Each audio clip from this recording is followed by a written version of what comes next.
So the problem that I'm having is I have a cleat on my pontoon, but I don't have a cleat over here. So the way at this slip, I have to kind of anchor my boat around this pole and then go over to the other cleat over there.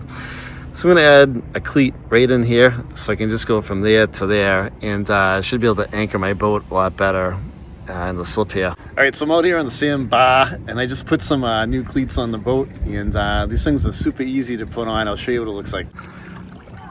So here's one of the cleats right here. I threw one on the other side. They came as a pair in the box, and they came with screws and some screws and some bolts too that go in with some wing nuts. I mean some bolts on the bottom.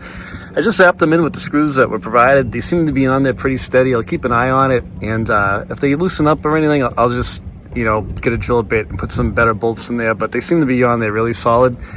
So what I'll do is I'll put a link in the description of the video to the pair of these cleats for your boat if you need a set. Here's the bag of hardware that the cleats came with. I used the screws. The screws were the same length. They're probably like to be about 2.5 inches to 3 inches long, maybe. And they just about poked through the plywood on the bottom of my boat.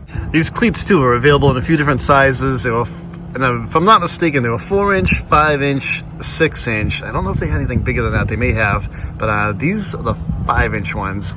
Hey, and don't forget to subscribe to the channel and check out our latest and greatest boat videos. Take it easy, guys.